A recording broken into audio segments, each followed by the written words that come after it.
Welcome to the First Turn. I'm your host, Hyena, and today, Llama and I talk about some Warhammer news. We talk about the preview of some of the new rules for Old World, and how the design ideas might bleed over into the other major games. We talk about news of Flesh Eater Courts, and the Black Talons Regiment of Renewn coming for Age of Sigmar. We talk about our upcoming major tournament in our area, and how local meta differs from that of the whole community, and more. If you like what you hear, give us a like, a thumbs up, follow, or subscribe, or leave us a comment.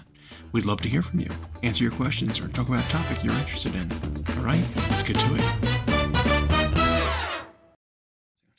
So we had some news about Old World. We had some, so I want to talk about that actually. I don't know if you read that article. The first look at the Old World rules. Yep. We had the new Necron Overlord. We had the teaser for Flesh Eater Courts. Oh, and they moved all of their different shopping sites now to one. I hate it. I've tried to navigate it so on the phone. Design. I don't get it. No, it's so bad.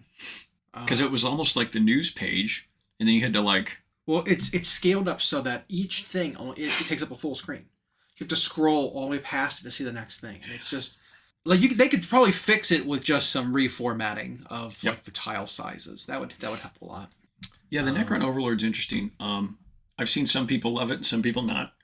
But this is just... They were releasing a new one that has a very specific enhancement on it. Right? Okay. Or a piece of war gear that's new, perhaps. So with the Necron Overlords and the Lords, they've made very specific models now that have each loadout. Same with all the techs, all the Cryptic things. So there's like 4 different Mancers that all have a different loadout, but they all have a different name and different purpose. Lords are all one data sheet that have different options and things like that. This guy who teleports... I think he still technically has a Res Orb, maybe, which hopefully he should. But then they came out with the Overlord from the last box against Necrons. What was that one called? Indominus? Yeah. So that box had an Overlord in it, too. That's like the Tachyon Arrow one. And then there was the Scythe guy. Yep. And then before him, there was the, ice skating pose, metal / Finecast Overlord. Yep. Who was just a dude with a war scythe, basically. And so, like, I think they're trying to make very similar, like the Space Marine Captains. They've got very specific loadouts with, a very specific model. The model itself, I think, is very busy. It is. I wish it was like an event model or a year 4 Warhammer Plus model. Or like it's something that somebody converted and made their own like custom Overlord. Because I don't like that this is the stock model, right? I think there's way too much going on with it. Yeah, it's all atmosphere. Yeah, and it's just like it's too busy for like a tabletop model. You know what I mean? And I wonder in 3-dimensional space if it feels emptier in between his translocation stuff. Because they tried to do this thing where his legs are still phasing in, but they're disconnected. Right. And I don't know. It's neat. It's okay. But atmospheric stuff is always hit or miss for me. You're right, though. I think this would have been cooler as a limited edition of some sort. You can get it if you want it. Right. Otherwise, here's a generic plastic Build-A-Bear Lord. Yep. Kind of cool on that. I'm not a fan. The rumor engine was cool because it looked like maybe an Instigator bolt carbine or something. Maybe. Which is Instigator? Is that what it's called? Whatever the Inquisitor like crossbow bolt guns are. Sure. Because that kind of looks like the one that what's her name is wielding with the Greyfax? Pilgrim hat. Yeah, Greyfax. She kind of has something similar to that. So I wonder if that's a 40K thing. We got teasers for Flesh Eater Courts finally. There's no way that video of the cornucopia where it's like switching from like vegetables to just like racks of raw rotten meat isn't Flesh Eater Courts. Yeah, no way. There's no way. And it hints at the delusion that they see. Exactly. Yep. So we had news on that, which that's exciting. Maybe we'll see that here in a couple weeks from the next Warhammer World. Yeah, I hope so. Sort of preview. We got rules released for Neve and her band. Interesting implications going on there with that, and I'll get to that because the implication. Yeah, because implication. So we'll get to that, and then there was news about Old World that while again not crazy about Old World coming back, there was some interesting things that they hinted at with the rules previews for it that I do want to talk about. So that'll probably take us through the hour. First off, I want to start with let's talk about Neve. Let's start right there, right? So, really cool, very characterful, unique unit coming out. It's going to be part of the Stormcast Eternals army. Yep. There will be a Regiment of Renown for it that allows you to bring them in non-Stormcast armies in lieu of any kind of allies. Which is that's kind of how they're doing it now. Is instead of having this like ally points limit, which is still there, there's a lot of things that are able to be included in the armies now that do very specific things. They're very specific loadouts of units and still has to be order though, right? It was still to be order. Yeah. Yep. Okay. And then then it fills out your ally slots regardless of how many points it costs, and then it's part of your army. So if you're a Stormcast army, you can just bring it, right? That's just part of your army. Yep. The group is tied to one of the Storm Hosts, which I believe it's a Hammers of Sigmar unit, which that's how they're painted, so that makes sense. Why not? Her stats on her data sheet or battle scroll are war scroll. There you go. Are very, very good. Yeah. I think she's insane. This unit for 340 points is 20 wounds. Because it's 2 characters and then the unit of 3, which are 3 wounds apiece. It's 20 wounds for 340. Which, when you think of something like a Bastion Carthalos or a Yndrasta, who are all up in that 300-point range, they're 8 wounds. Yeah. So it's that's a hefty unit. They bodyguard for her or the other character.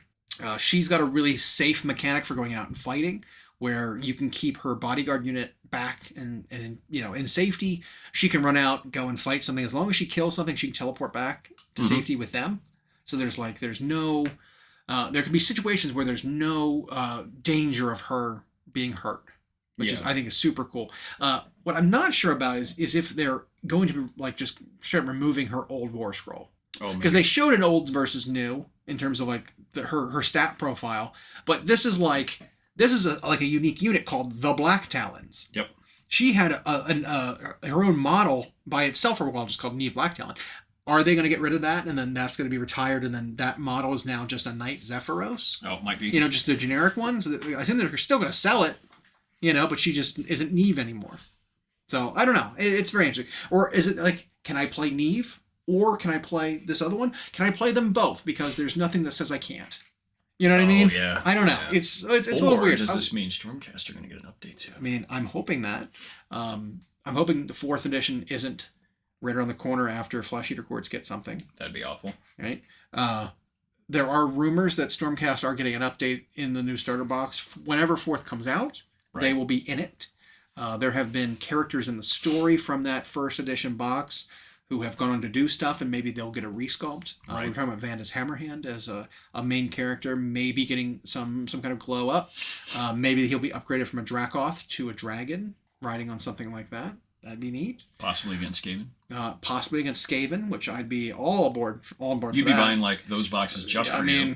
Yep. Yeah, I'd have to. Yep. And then maybe Liberator type unit getting upgraded to Thunderstrike armor, updates aesthetic. That would be kind of neat. So we'll see. But one of the other implications for the Stormcast unit we were talking about is that Lorelei, who is like the Idoneth hero in there, still has the Idoneth keywords. Yep. So if you take that unit as like a Regiment of Renown for an actual Idoneth army, I'm wondering if that model gains the benefits of the Idoneth keywords. I think she would. So, which would be kind of very interesting. I don't know, because like technically she's not an ally, and because allies are like prevented from getting certain buffs and artifacts and spell lores and things like that. I don't know. It's very weird. I want to see how the FAQ shakes out for that, because that would be interesting. Yeah. And for the sake of cleanliness and pruning bloat, I do not want to see this be legal and the old one be legal and both on the tabletop. And well, if you played this and then the old one, you're just handicapping yourself because she was not very good before. It's true. But you're right. I don't want to see like old version and new version at the same time. Yeah. Right. I think they've already kind of covered some of that with, think about Soulblight Gravelords.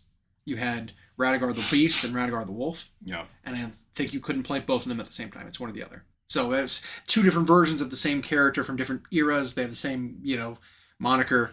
But they're unique for that name. Yeah, I suppose it's just been so rare in Warhammer games for the same character to have two forms both legally playable at the same time. Right. But I have seen it in other games. Right. Where you have like... look at Marvel, the Crisis Protocol. Yep. You have, you look at Spider-Man, right? Yeah, there's a ton. While each different Spider-Man is a different name, there are multiple versions of, I was going to say Tobey Maguire, of Peter Parker Spider-Man, and it's unique. You can only have one Tony Stark. And there's two Black Widows, and there's two. That kind of thing. Yeah. So, yeah, it is a precedent in other games. And then didn't War Machine have like P and E versions of the same guys? Absolutely. And, but you can only ever have one Warcaster anyway. Yeah. So, meh. So I hope they address that right away. So that kind of thing doesn't actually come up. And they don't ! Say yes to everything. Right. But yeah, they were super cool. I can't wait for them. They look great. I don't know if it's an auto-include, but they are very, very good. Yeah.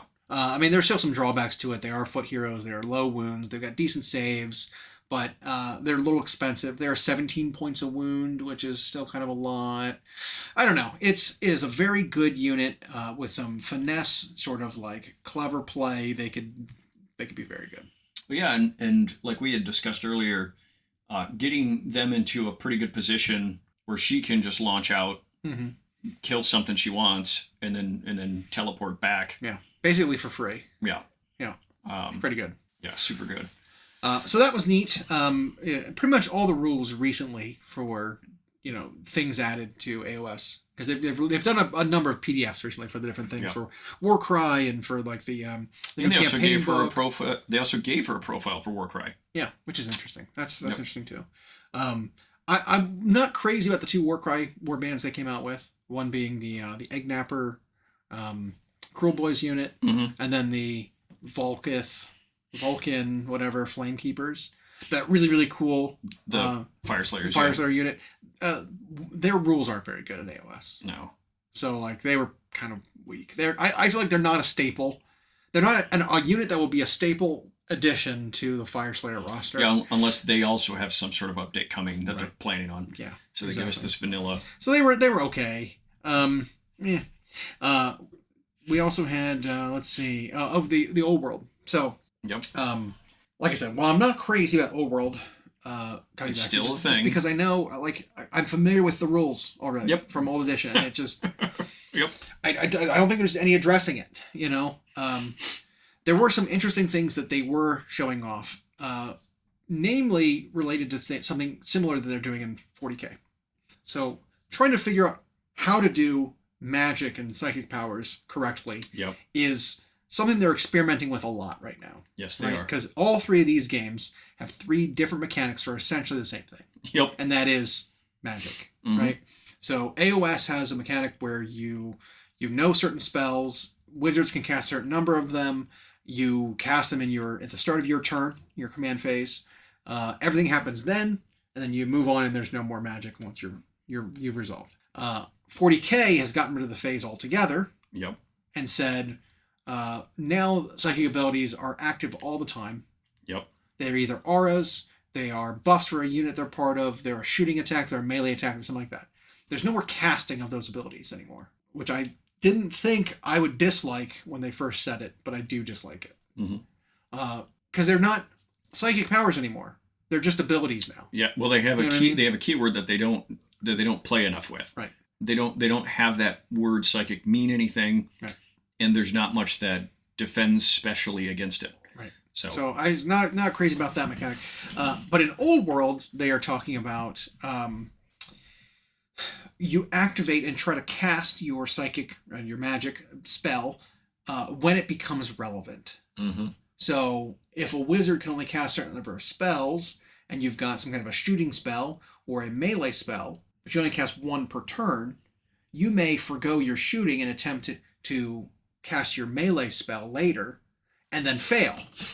You know what I mean? Like there's decisions you'd have to make with what spells and when you want to cast them. And they haven't said whether casting is going to be like it was before with like a dice pool, or if like it's just cast on 2d6. One of the spells they showed off was a casting value 7. That's super low for old fantasy.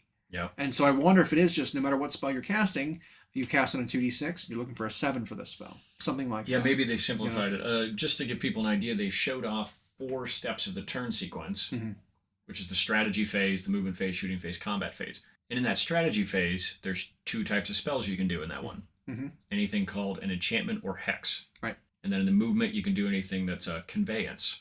Mm. And then in the shooting phase, you have magic missile and magic vortex. Okay. And then in combat, you have assailment. Okay. So there's these spell types that looks like can only be used, which categorically I like that. I like when they're defining when it can be used. Yep. But this even may be, we talk all the time about how you see rules they play with in AoS, and then some version of it shows up in 40K later. Yep. I almost feel like they're doing that with this. And that was the kind of point I was going to make, is that I like this. I really like this. I've been saying for AoS for a while now that, like, the fact that casting spells before you're able to move into range to cast a valuable spell is a gigantic flaw in that game, right? Like, oh, I've got the spell that just it shoots my opponent. Well, I can't move yet, so I better be able to cast. I better be in range at the start of my turn. Otherwise, I can't cast my spells on my opponent. Right, so your wizard spends a turn or more just moving, right, doing nothing. Yeah. Yeah. And so, like, they try to do something with it with Arcane Bolt, where they changed it that you, like, buff yourself with an Arcane Bolt buff, and then at the beginning of any phase, you can unleash it to a unit within range.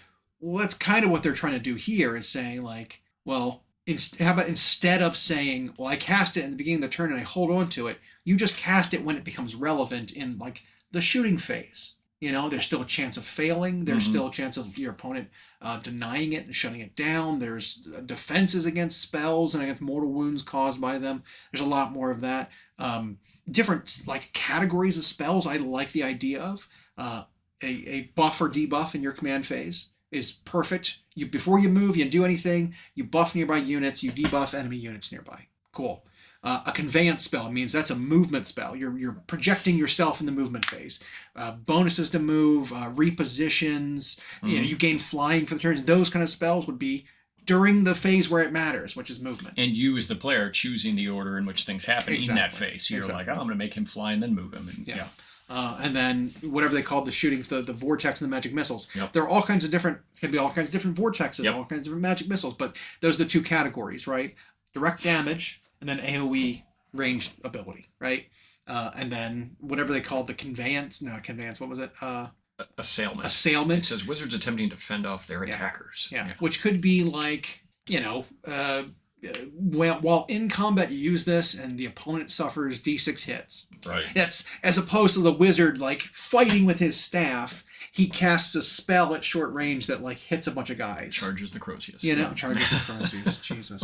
Yeah. So that kind of thing. Yep. Or it could be, I would assume it wouldn't be something like Lead Blades or something where you're buffing your unit in the combat phase. That would be your enchantment earlier. Possibly. You know what I mean? And so, like, this seems like this is literally a melee range, like, attack spell. And so, like, I really, really like this idea. I hope this filters into both other games. Yep. Right? Like, both 40K, failing your psychic abilities and being able to use them in relevant phases, cool. And then not being stuck with the command phase spells from AoS. Well, and I see how they want each game to feel different. But, like, when a good idea is a good idea, and it can work in the system, I agree with that. Endless spells to me, for example, in AoS, maybe it's because we don't practice enough, feel a tad clunky, but I almost feel like if that, or any of the types of spells like you were just defining, had phases they applied to, it would feel a little more useful. And in your list building, it'd be different. Yeah, absolutely. Because now you just have to take the things that you can maximize impact on at the beginning of every turn. Yeah. Well, like, and I can think of a ton of examples of just things that just don't make sense or don't feel right. Ogres, right? Firebelly has always been just a kind of a useless dude for a long time. They've kind of fixed him. He's actually pretty relevant. I like the Firebelly now in Ogres, but before he had this short range spell, Fiery Cascade or Fire Cloak or something, that required you to already be in combat. Yeah. In your hero phase to cast this ability that's only got like 3-inch range. And what does it do? It's like +1 to your save. So you go from a 5 to a 4. And then, like, on a 4, deal D3 mortal wounds to the opponent. Which, and it's like, for that much risk, getting so little out of it is just awful design. And there's something a little silly that it's like, well, I'm going to improve my save by 1 Mm-hmm. while I'm already in combat, right? Which means he already had to fight and or eat damage last turn. Hey, he might have had his +1 save from that source or a different one before he went in. Maybe. Who knows? But you're right. Like maintaining the spell and casting again, and then doing that. It's just it's rough. I also wouldn't mind maybe talking about maintaining something like that too. Is once you get your spell off, maybe you get to have a bonus to keep it active, or you get to keep it active for free to maintain the spell. You give up your cast entirely just to think about and concentrate on a spell and keep it up. I think that would be a neat mechanic. So you're not like worrying about, well, I had it this turn, but then I cast again, I failed it this turn, now I lost it. Maybe there'll be more of a magic battle kind of thing where you could like dispel your opponent's active abilities on your turn instead of casting, because they already have that sort of mechanic, right? They've already got shutting down endless spells by sacrificing your spell casts to cast its cast value, and then you dispel it. Why not do it for buffs and debuffs and stuff like that too? It can make the magic in that game way more interesting by having it be more interactable. Yeah. It also looks like they break each phase down into these 4 steps, which is neat. Like that strategy phase, which happens at the beginning, which I imagine is like the hero phase or the command phase of the other games. And so it's broken down into 4. The first one's start of turn. So some units perform special actions or take tests, and they give an example like stupidity, which is an old one they're bringing back. Yep. And then as an addendum, some scenarios may require you to check whether a victory condition's been met. Sure. Then there's the command subphase or command step. The second subphase called command. Okay. Yep. Okay. Yeah, and then it talks about when you cast particular spells that happen there, and then you rally fleeing troops. And I imagine they are fleeing from whatever happened to them previously, right? And this is when you attempt to put up the banner. So that's interesting. I like clear and concise. I always like clear and concise. I like less paragraphs describing fluffy things and more of just like the rule telling you what it does. Because you shouldn't need the fluff bit to explain what it is. Yep. And this whole article's kind of doing that, but then when it gives you an example of like a rule, I like this. And we got that a little bit from 40K, where it was like, for new stratagems, it was like, when? What does it do? Who's the target? Yeah. What does it do? Yeah. And that's perfect. I like seeing more of that. And so that bodes well. I like this setup so far for Old World. Again, I don't know if I'll play any of it, but the success of it possibly means more success for all the other games too. Yep. And I'm sure there will be down the road some cool models they make that we want. Why not? Yep. Yeah. So I think that's very hopeful that they're looking at that kind of design stuff. Makes me think that maybe they'll incorporate that into other ones, because they did borrow something from AoS for this though. They showed that there are battle rounds and turns within. Do you think they'll do roll to see who gets the top? No, I don't.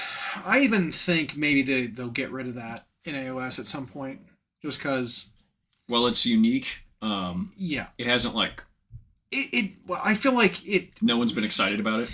What does it add to the game? Right? Like that's my question, is what does it actually add to the game, except for frustration for some people? Yep. Right? Because if it's like most games, when you roll off, you end up alternating anyway. Yep. Why even give the opportunity to seize that initiative and switch when like all it adds is frustration to people? It's like I lost the game because my opponent, at a key moment in the game, they got to go bottom and then top. Yep. I feel like it even holds a lot of people back from embracing the game who used to play it and got like a bad taste in their mouth from the game back when before there were rules, before before it was serious. Because that getting that double like that, when you got and everyone aimed for bottom of 1, top of 2. Mm-hmm. That was what you wanted. You wanted to win the first roll off and say, I'm going second, and then hope for that top of 1, because when the game was much looser, you had so many of these battalions especially that could do these bonkers move and charge type things, and so you took a big blob that stayed out of range until your bottom of one, Yep. and then you did everything to get them up there, possibly even fight, and then you got the top and you wiped out most of your opponent's army. Or combos that just require you to get in range, Yep. and you are out of, you're intentionally out of range of a combo for your opponent's next turn. Yep. And they move up and they take a gamble, they throw their ass out in the wind, to try to like hope to get top of 2 so they can move again and then, hit you with everything. Even though you were careful, Yep. you measured out, and I can measure out and stay safe with if my opponent gets 1 turn, but if they get a second turn, I'm toast. Yep. Right? Because they just run up at me and then like they get to move twice and charge. Like you can't plan for that sometimes. Correct. And so like what happens? I lost on a single dice roll. And that kind of it doesn't feel. And good. we know that even though there's been data they've shown that the double turn and whatever is not nearly as impactful now in AoS Right. 3. That just almost never is the determining factor if someone wins. Because they, like 40K, they made scoring more important. And Well, they also give you benefits to, going second in a turn. Right. So if you do get topped after the opponent went, you have like more resources to work with. There are reactions that allow you to like That's a overwatch big one. and allow you to reposition to get a unit backed up out of range of potential charges and stuff like that. But even with that, to your comment just seconds or minutes ago, there are people who haven't played with those new options, and so they still have the taste in their mouth of getting double turned and feeling like that's what the whole game is. Well, and then some armies had like 40k levels of shooting. Yep. And that's another thing, is you only get to shoot on your turn. Yeah. Right? If it's just like, oh, well, my opponent charged me on their turn, but it's still alternating combat, so like I still get to interact with my opponent. When it's an army that shoots and they move up and they shoot you in 1 turn, and then they get to go again and shoot you again. Yeah. It's like, well, my army's just obliterated, and they're not even in range for me to do anything to them. Like that's a lot how early AoS was, where it was like the shooting units. Are just there was insane. like that battalion with the orc bows that you could. It was called Cun and Ruck. I remember that. And you could get like 180 shots, and then you'd go again Twice. and do it again. Yeah. Yeah. It was absurd. Like almost nothing survived, and that was when things weren't durable. I mean, things aren't durable until there's like a strength toughness introduced to the game, or -1 penalties to wound or something because of something is tough, which kind of as a universal rule. It's still going to be things just die in this game. Mm-hmm. But there are definitely things now that have better saves than they used to. Yep. Like 4-up save before was like, this is pretty good. 4-up save with a +1, it's like, it's the best you can get. Now they're just units with innate 2-up saves. And kind of, not a lot, but not a lot. But they're relatively common.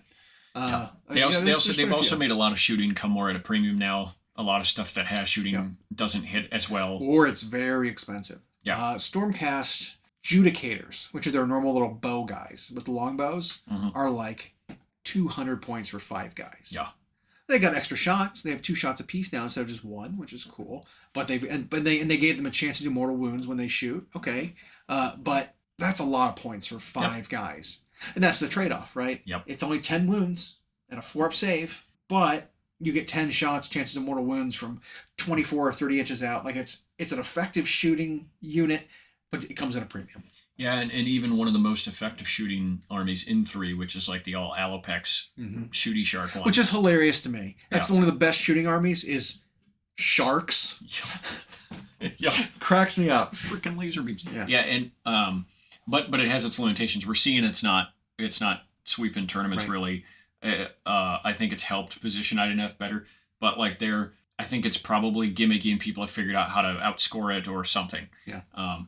And so, overall though, you could be right in that the initiative at the top of each battle round, it might go away. Because you're right, I don't think it's adding anything to the game except the memory that people have of when it was ultra frustrating. Or it goes away in match play. Something like that, where like this battle pack does not use the initiative mechanic.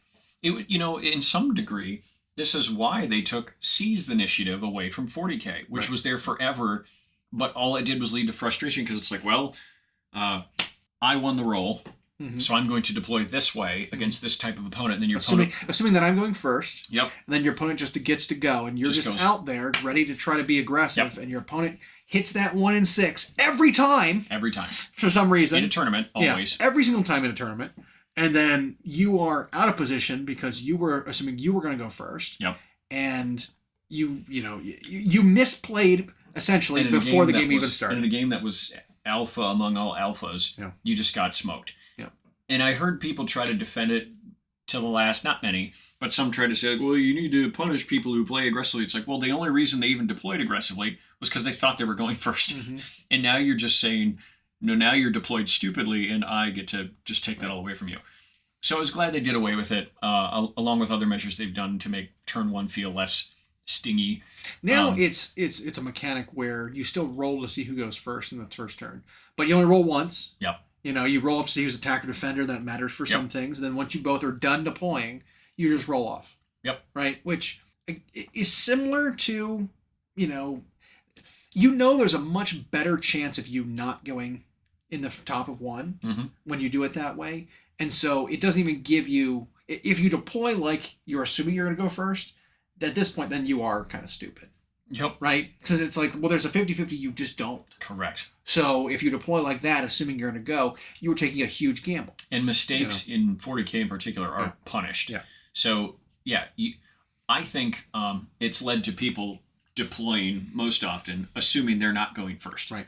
And some might say that's like a conservative way of setting up, but I think it's smart.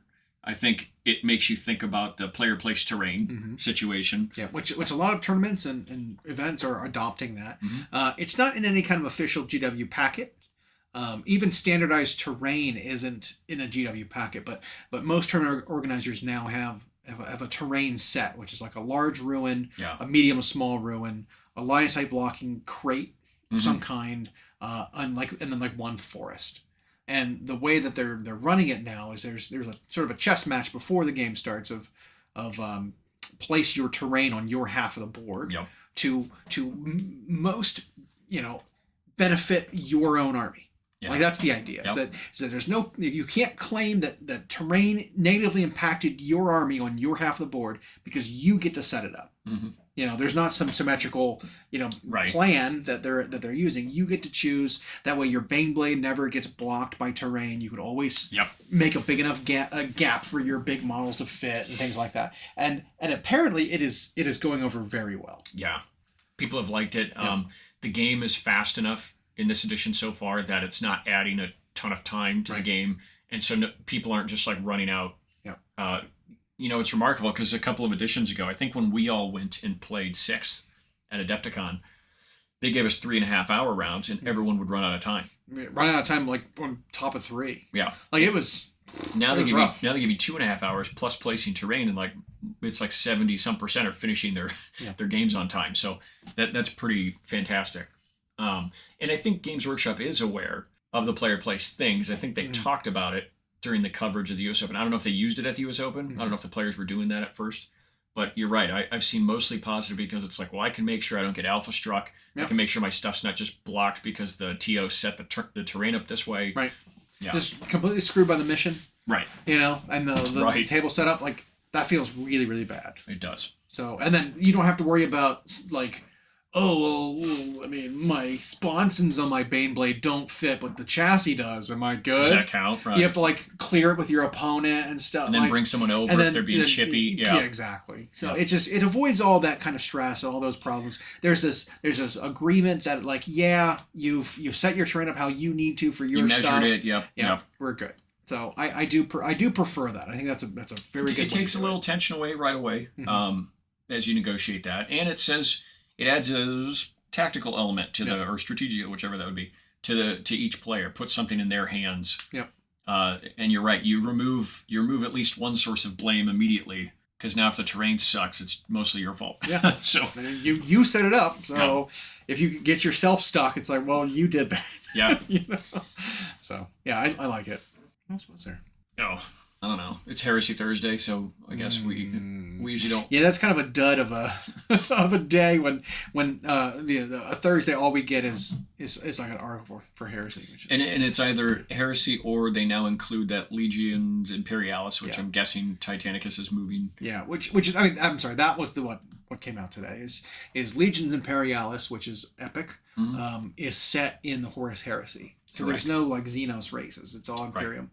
And so that's bleeding over into Horus Heresy Thursday, which, Yeah, I guess it gives them I guess, more I think it makes content. sense. Yeah. If they're trying to fill that day with all heresy stuff. The good thing though is if all this stuff is supported, then you give everything a day and like short of special things. But that tournament talk we just had about player place. I will be attending an event this weekend. You will, yeah, that's right. I forgot you guys are leaving. That will have some player placed. It's the MidMo event down in, I don't remember the town, but it's near Ashton. Yeah, it's just south of Columbia, Missouri. Yeah. Bunch of us are going to be down there from this area, this team. I am not playing. I didn't have something ready or painted in time or enough play testing. But you were going to be in that area for something else. Yep, I'm going to a concert, which by the time people hear this will be tonight. And then hopefully I'll still have my hearing. And then, and I'll be there cheering on the guys. Like Moose will be there, Rhino will be there. A bunch of the Rolling Sixes guys will be there. Yep. Looking to make a strong showing for a pretty big event. It's GT level. I know the one we had at First Turn was 64 players. I think this one usually gets a little bigger than that. Yeah. It gets maybe 90 or something like that. I know that the lists are in at this point. You had to register your lists and submit it to the TOs. And it gives you a little bit of time to prep, right? Because you've already locked in your own list, but it gives you a game plan for what you expect to see. And, kind of see how many, what's your chances of running into something favorable, something unfavorable. Right. And if you do, what are you going to do? And so we could probably go look up how many people are signed up. I don't remember. I think it was somewhere sub 100, but it was still about that size. And I think maybe not everyone's submitted. I thought you had to, but it was kind of surprising that some of the numbers I think are meta calls. Because there's one thing that if you've played any kind of game like this on any kind of competitive level, looks like there's only 64. Oh, really? Yeah, that's interesting. It's usually bigger than that. Okay. Wait, 66, 70. I did math wrong. Okay. It's 11 per page. How many pages? There's like 1. Oh, there's 11. 2, 3, 4. Oh man, riveting. 5. Yeah, so it's like somewhere between 60 and 70 players. Oh. So maybe I think there could be more. Yeah, but I've looked at some of the list. Like every now and then I resubscribe to BCP to look. I don't keep it all the time, but there are some interesting numbers. I'll call it that because right now in the 40K meta, there are some armies that are people can't help themselves but classify armies into tiers. Yep. Right? People love them. Some tier lists. I don't like tier lists personally because I think lists themselves can be different tiers, but armies are not. Tau is one of those. Well, and things, players adds another layer to that. Sure, but I mean, when numbers are big enough, there's enough players playing. It takes some of that out of it, right? Because like a good player is balanced by a bad player, and generally all players of one faction aren't all going to be good. Correct. And so like hopefully that's taken out of it. It's just the quality of the players. Yeah. But like with like how the meta is shaking out, Chaos Space Marines might be one of those strongest armies. Might be currently. Yeah. And generally when you see a tournament, you expect like whatever the strongest army is to see tons of it, right? We saw some of that in some of the U.S. Opens for that Games Workshop hosted themselves, and it was a little bit of that in order lots of Eldar, lots of Tyranids when they were on top and they were good. It was like they were spammed out. This one is, I wonder if people are playing like meta double bluff kind of thing. So people are expecting everyone's going to be playing Chaos Space Marines. I'm going to build a list that's anti-Chaos Space Marines. Right. But everyone did it. And so there are no Chaos Space Marine players. It's a little weird. Yeah. Because it's like of the number, like we expected, maybe 20% of the field to be Chaos Space. There's like and there's a 5. There's a historical precedent for that in the sense that like you just said, 40K especially can't help themselves. The player base can't help themselves, and whatever is hot, everyone gets on it, and everyone gets on it or gets anti-it. Right. And we didn't see that because even just looking cursory through, finding the words like Chaos Space, although there's some people who just have the word faction for their, but and you have some that are labeled Iron Warriors specifically, but Chaos on its own, even if I lumped in demons, there's less than 10 of them. Yeah. Like, but it looked like there was a pretty good spread of a lot of stuff. But I wonder if it's because of that, though. You're right. Like, it's like, I don't want to play the mirror match. I know people are going to bring lists that are going to be countering me. I'm going to... And I've been playing this that's done sneaky well against it. So, yeah. And so I think they a lot of people psych themselves out and then don't play it. And so we have this weird, just super off-meta entire tournament. You know, that's like, these results are so bizarre because there was no one playing the best factions. And, and there's like... Tons of Tyranids I saw. There's like 0 Eldar. Yeah. Which is another one that's like, people have been practicing against Eldar, so I'm not going to play Eldar, even though they are stupid good. I mean, Space Marines just came out. And I think... There's 5 Tyranids. Meta chaser-wise, a lot of times they go for the newest thing. Yep. Right? Like, whatever the newest best thing is. Do I think Space Marines is the best? It's the newest. But do I think it's best? I don't think so. No. Space Marines still have stats that don't allow them to be the best, right? There are some things that are good, but there's some things in every single army that are still good. Correct. That kind of carry the faction. Like we were saying, crisis suits in Tal are sick unit. Are absurd. They carry the whole faction. If they didn't have crisis suits, I mean, well, that's not fair to say because it's like, well, if this faction didn't have their best unit, they wouldn't be any good. You can say that about everybody, pretty much, you know, except maybe Eldar. Right. But like, it is the entire army. Nothing even comes close to being as efficient as they are. They put enormous points investments, the highest end players, into maximizing 1 or 2 or even full units with commanders and going all out because it is very efficient. Yeah. But it's the same thing can be said for like Eldar. You take Fire Prisms out, it's like, oh shit, that nerfs them a lot. Yeah, because that's some of their best thing. But Space Marines has a few units that are kind of doing that. One of them is the Redemptor Dreadnought. Yeah. He's having his day. Having that -1 damage is huge, and especially in like the Iron Hands detachment, where the heavy one is, gaining some reliability through rerolls, getting some stratagems allows you to improve armor save and reduce AP of weapons coming in. There are some. They can also zero out damage once. You can zero it out with your Tech Priest. Is what they're called, Tech Priests in that army. Iron Fathers, whatever, Tech Marines. With those, like being able to like just negate damage from big shots, have really really good saves against high AP weapons, have damage reduction against chip damage. Like there's all kinds of like synergies for big like tough dreadnoughts, and that one is the candidate for being like the best. Because it can do a little bit of everything, and it's impossible to kill. It's like it's pretty crazy when you do the math. So hard to kill, and it can fight, and it can shoot. Like it's pretty ridiculous. And so the list that one of our buddies is running is like a 7 or 8 dreadnought list. 3 Redemptors, 2 Brutalis, 1 Ballistaris, and then 2 Invictor Warsuits, which are essentially light, ish dreadnoughts. Light dreadnoughts. So there's like it's like an 8 dreadnought list, plus some scouts and some inquisitorial henchmen for objective holding because they're cheap, and there are a lot of wounds for some reason. Like a 40-point unit is like 10 wounds because they're 2 wounds per model kind of thing. Like it's absurd. And so so like it's a kind of a meta-call list. It's kind of off, from what people are expecting to bring with Space Marines. There was a Flamer heavy list that we were talking about that just based on kind of the salamander-y detachment. Yeah, and it just doesn't doesn't cut it against some of the other best lists. Like it doesn't cut it versus Eldar. It doesn't cut it versus Chaos Space Marines apparently. But it might randomly be good if you run into a lot of Orcs and Tyranids. Absolutely. And in looking at just what's there, which everybody who's going to be in the tournament can see what's there, so it's no surprise. It's interesting that dreadnought list like that could have a great day or a terrible day based on the fact that everyone else spooked themselves out of playing Eldar or Chaos. And that's what I'm saying. So like this, a metal list where you're expecting to see very specific things, and then you don't because they didn't show up. And then you have these awkward matchups you didn't test. Yeah, we're here these weird lists with these weird matchups that are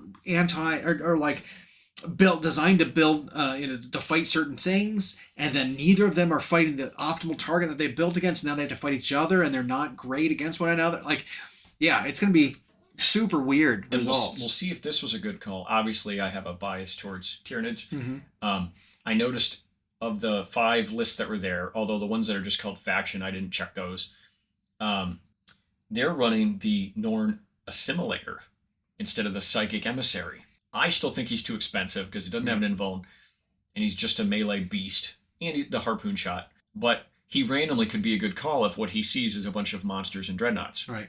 Because he does, like, whereas the Psychic one, the Emissary, does generally good damage with its shooting. Yeah. Not that great against big, heavy targets. Right. Whereas the Assimilator averages like 11 or something damage with just one of its melee rounds. So, like, that guy could randomly be a really good call, and it may turn out that Tyranids lean towards that guy or the bubblegum monster or something that can punch a heavy dreadnought. So, yeah, it's interesting. Some people might have accidentally stumbled into the counter to the counter. Yeah, because it's like, well, there's the meta, and then there's the meta counter, and then there's a meta counter. Yeah. There's a meta counter.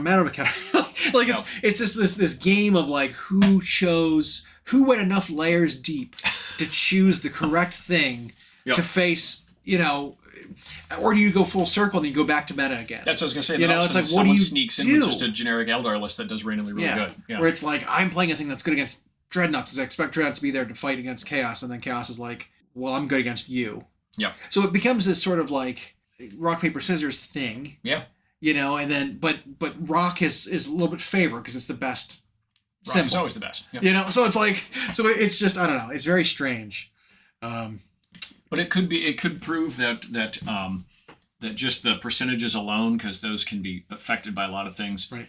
It could prove the current meta-analysis correct if this is showing that there's just a lot of variety and people are forced to adjust all the time and not just default what's the best play that. I think when you aren't sure what the best thing is, well, we have historically talked about how some players actually find that frustrating when the meta isn't super easy to solve. I, generally speaking, think that's great for the game when you can't just figure it out. And there's a lot of stuff that's good. Well, I also fully expect to hear back from some of the folks that we know who are going to play that, like, well, this was bullshit because I wasn't prepared for this. I wasn't ready for this. I wasn't expecting to fight this army. I was expecting to fight these ones. So my list wasn't good. I fully expect to hear that as like a report back. But I feel like sometimes that most of that report gets left out, and they just do this thing I went against was bullshit. Right. Of course. They leave out that it was, you didn't prepare against that thing, so you didn't know what to do. You didn't think you were going to fight that, and so you didn't prepare. You went up against it and got surprised. Yeah. Because that can totally happen in a game with, thousands of units. You can just, but to your earlier statement, you're right. There are some factions performing well on the backs, a very limited list. Not a ton, but I feel like Tau is one of them right now. But Tau has kind of been that way for a couple of editions now, where they've got a list that performs. Right. The army's not universally good because I can list 60% of the stuff that just aren't included in any list because they're not good enough. Yep. It's like a very limited roster of things that are good enough to play. Yep.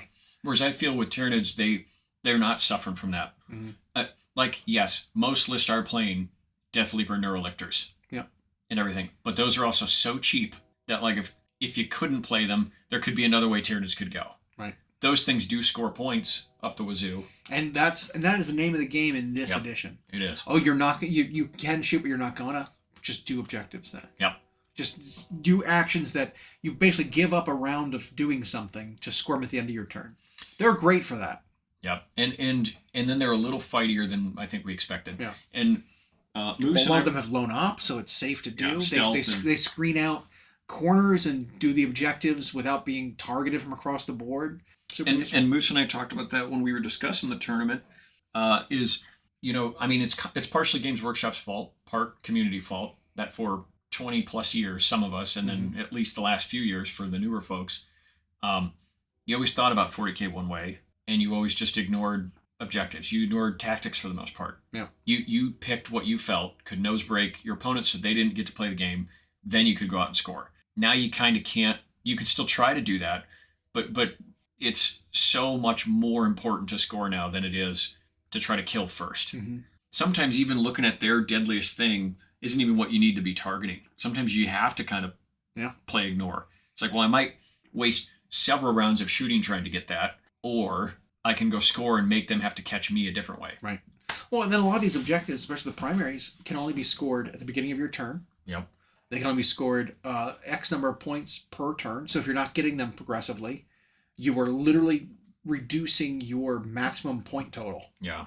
Every time you don't accomplish those missions. And it's like, so yeah, you have to do them starting turn 2. You have to be accomplishing things. Yeah. Otherwise, you are, screwing yourself. Secondaries are capped at a certain number of points. And generally, if you were scoring max secondaries, you max out on your secondaries by like the end of turn 3, if you're or turn 4. So you have some leeway there of not accomplishing secondaries because you can get slightly under the number of points you need for your secondaries and still max out. And don't get me wrong, some units in the game currently, like I know there's a couple of different cult or mutant units for Chaos as well as World Eaters that kind of get to do the best of everything because they're so fast, so killy, and therefore they score because they can just go take an objective back from somebody that they kind of do it all, and so it still feels the same in the game. And maybe that'll be remedied. Maybe they'll see a couple of these events come in because we got this one, we got the World Championships coming up, and they can see if that stuff's just too cheap. But yeah, we've seen it now a number of times that it could be confirmed, and I think people have to start getting used to the idea that like in 40K when you're building your list and formulating your playtesting strategy, you have to think about scoring first, and then how you're going to kill stuff to score. Like you said, it is one thing if like you don't have to think about it because the unit, what it naturally wants to do, accomplishes your missions anyway. Where it makes it maybe a little too easy. And I'll tell you what, that accursed cultist unit is absurd with how much damage it deals. It is it point click deletes pretty much every. It doesn't make any sense like why it can do so much. For so cheap, and it's the cultists. It's not even the Space Marines. Right. It's like some little demon possessed humans. Mutant guys. Yeah. It's absurd. It's a real punch in the gut. Easy button, super reliable, and hardly interactive scoring. That also is killing is kind of bad. We witnessed that for a minute in 9th with Grey Knights for a bit, where they were just like, well, I'm a Dread Knight. I'm just going to stand here and score constantly until you come get me. And then when you do, I smoke you in a fight. Like, and this cultist unit just kind of does the opposite. It's like, well, I can just bulldoze up the field because whatever I touch is going to die. And then I'm going to score. Even if only like 8 models make it to combat, it still kills you. You're dead. I've got 30 extra wounds in this unit that don't matter if they die. It's just like, man, that doesn't feel good. I did not feel good at all. But we'll see if that's a major player or if the people who metaed the meta and countered the meta end up blocking them or what. There's also one other big thing I'd like to see change with 40K, and it's actually core rule stuff. Because we were kind of talking about wishing about things that would change. A couple of them. One, I don't like that Space Marines and their detachments can be used by divergent chapters. That was one thing that was like, that was a huge mistake that they allowed Space Wolves and Dark Angels to use the new Space Marine books detachments. Because then it's like, well, why would I play anything? Why would I just play normal Space Marines for Oath of the moment? Because no one likes Oath anymore. And I think they still get Oath, even. I think Dark Angels still get Oath, plus they get their like roster included, plus the Space Marine roster, and then they use the Space Marine detachments. And it just ends up being this thing where it's like... Well, it was the same thing with like Space Wolves, where it was like, well, the White Scars-ish detachment has cool rules, but in Codex Space Marines, that means you literally only play Outriders and like an ATV. Whereas Space Wolves get Thunderwolf Cav, they get to take advantage of it, which are way better. With their Wolf Lords and everything. You get a chaplain on bike, but who cares? They took away all your captains, took away all your lieutenants, your medics, they took away all that stuff on bikes. Now, I'm contending that until the Divergent chapters get their own books, this is going to be the case. This is their Band-Aid. And I think then they'll take it away. They'll be like, Dark Angels have to use Dark Angels book. I hope so. So that was one thing that I was like, I do not care for that at all. I agree. I do not like that. Because our buddy is going to be playing basically his Dreadnought list that he was going to be doing out of Space Marines book, but is doing it in Dark Angels instead as the faction because he gets access to the Death Shroud or the Dark Shroud land speeder. Who can give all the Dreadnoughts stealth. Which is like, that's so dumb. So stealth Dreadnoughts, just for being within 6 of him, is insane. Yeah, so you run them in a castle, basically. Yeah, it's absurd.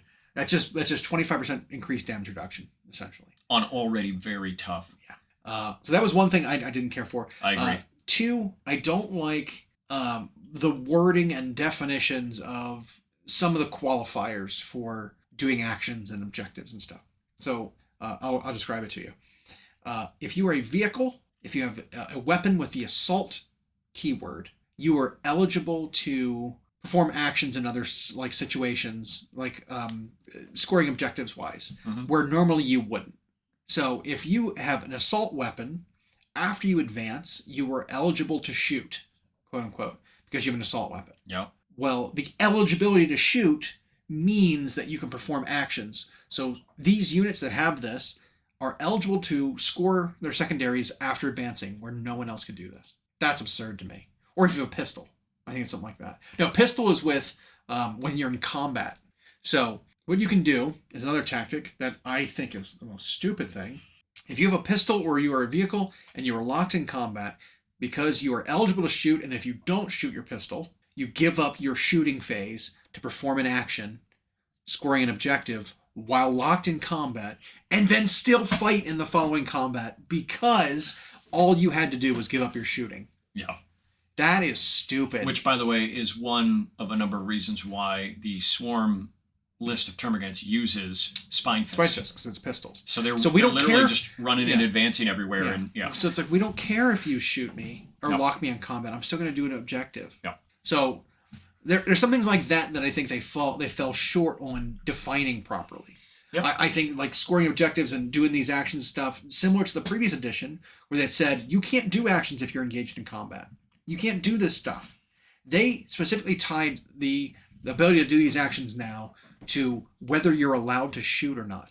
And we've seen in discussions, not any that get too heated, but just the phrase eligible to shoot. Right. What does that mean? Is so vague. If you don't have a gun, are you still eligible to shoot? Right. So a unit that's only melee weapons, some people will say, well, you're not eligible to shoot because you can't be chosen to shoot because you don't have a gun. Right. So you're saying that a unit with no gun can't do any actions? Right. That's absurd. Yep. If I'm a close combat unit, because I can't be eligible to shoot, I can't raise banners. Right. I can't investigate signals. But if I've got an ability that says I can fall back and shoot and I retreat from combat, I am still allowed to do it? That's insane. Mm-hmm. You know, like... And it could have been, like, if they just would have done a permissive definition for performing actions, it would have cleaned up, because now they're in a situation where they have to decide all the can and can'ts instead of just saying, here's what can do it and when you can do it. I mean, other games that they have defined this stuff already. Yeah. Like, look how clean it is for doing stuff in AoS. Yep. Right? Oh, if you move, you can't end within 3. If you fell back, you can't charge or shoot. If you fell back, you can also run. If you run, it counts as moving, but you add this extra. Like, define the things. You know what I mean? Like, don't give me, like, well, this vague thing of you determine whether you're eligible to shoot or not.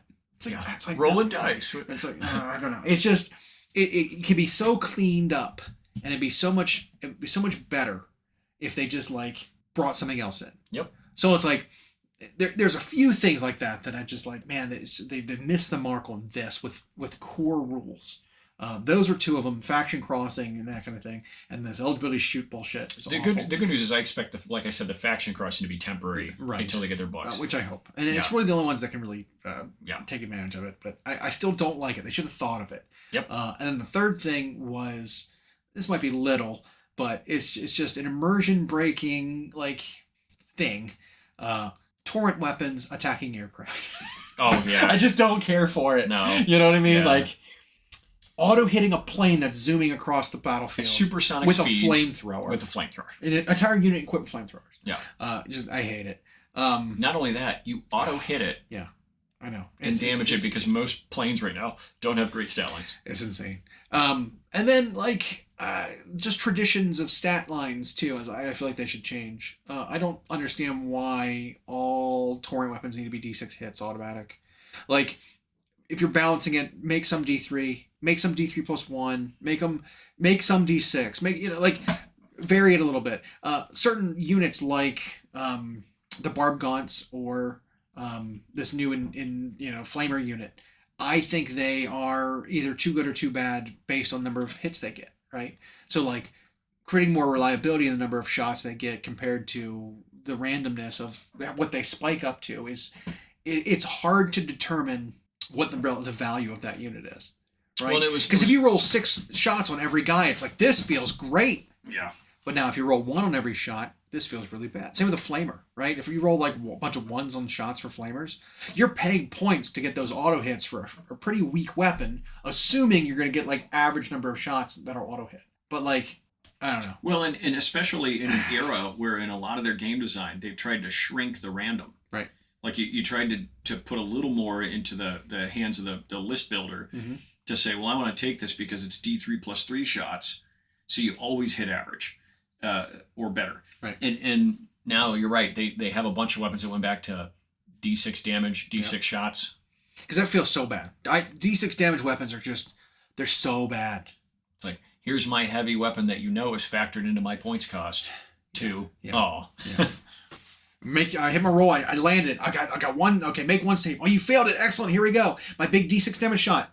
2. Yeah. It's like, so I can you have damage reduction 1. Okay, 1 damage off of my gun. So I can either burn CP to try and It feels bad. So I want some more granularity in what they're in the balancing factor. Like in First Marines, if they were D3 plus 1 hits or something, like fine. Like I think that's so much better than just being D6 autos, per guy. It just feels so bad.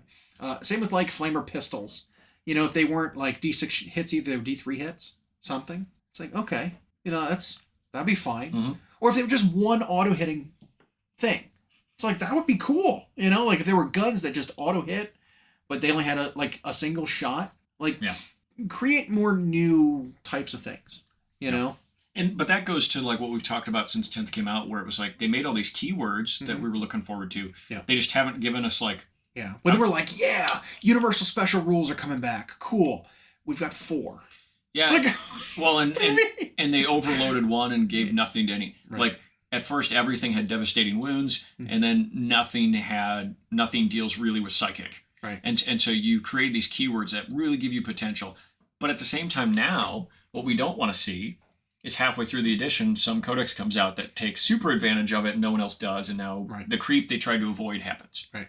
They need to, like, if they decide to make a design change, they need to then reevaluate the stuff prior to, and then give some of that to pepper it to every other army that could have it. Yeah, weapon with this type, this number of shots, whatever now becomes this. Right.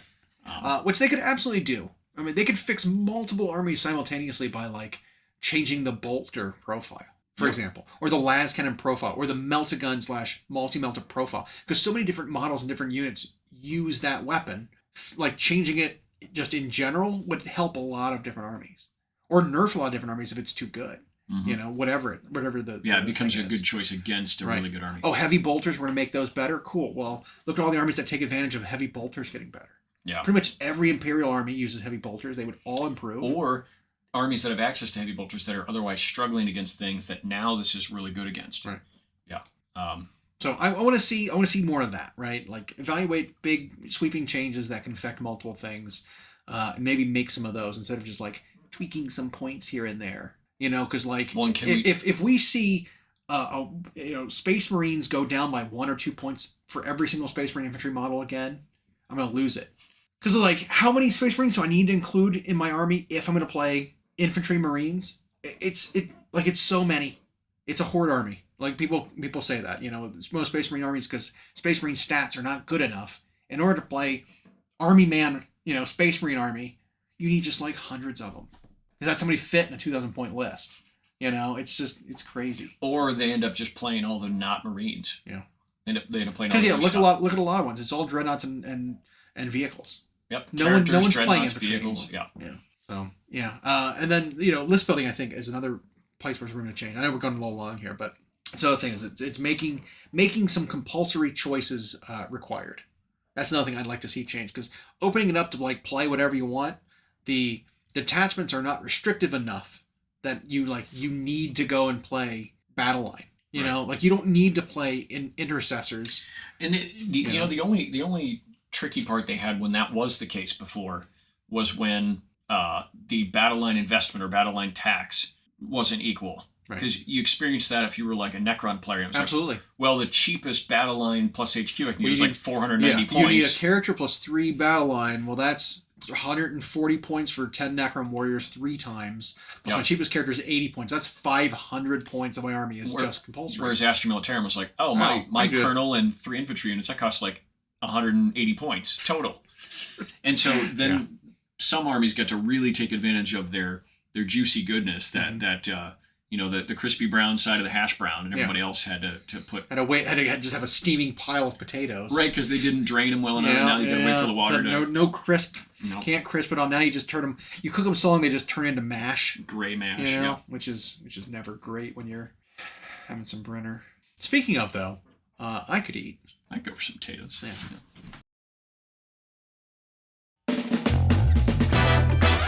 Thanks for listening. We hope you enjoyed. Check out our new episodes every Friday on Google Podcasts, Spotify, and Audible, or on Podbean. You can also follow myself and Llama on Instagram for more. We are at Hyena Paints Minis and at Llama Paints Minis. Music provided by Kevin MacLeod at incompetech.com. And as always, we will catch you next time.